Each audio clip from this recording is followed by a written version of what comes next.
અમે ડભોઈ તાલુકાના કનાડા ગામેથી આવીએ છીએ અને જે થોડા ટાઈમ પહેલાં જે એસઆઈની કામગીરી શરૂ થઈ હતી તેમાં અમારા ગામના 200 જેટલા નાગરિકોના નામ કમી કરવા માટે અરજી આવી છે.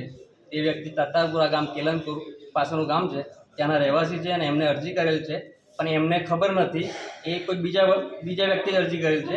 તેનો આવેદનપત્ર આપવા માટે અમે અરજી કરવા માટે ગામના લોકોને જોડે આવ્યા છે મામલતદારને, અને મામલતદારને અરજી આપી છે. એ જે માણસ જે બી છે જેને બી આ કૃત્ય કર્યું છે તેને કડક ને કડક સજા થવી જોઈએ.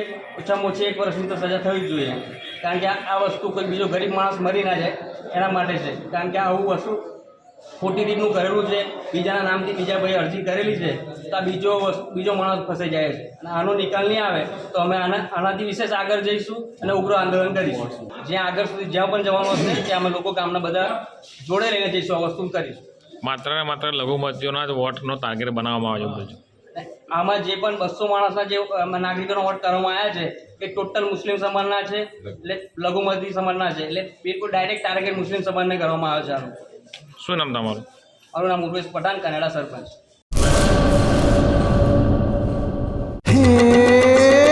સોનાનો સૂરજ ઉગ્યો રે ખેતરમાં, સાગર લક્ષ્મી બાજરી બિયારણ, લાંબા ડુંડામાં દાણા ભરપૂર, ખેડૂતને આપે ઉપજ ભરપૂર.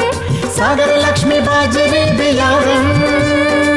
સાગર લક્ષ્મી એગ્રીસીડ્સ ઉત્પાદિત હાઇબ્રિડ બાજરી બિયારણ જ વાવો. લક્ષ્મીનો સાગર એટલે સાગર લક્ષ્મી.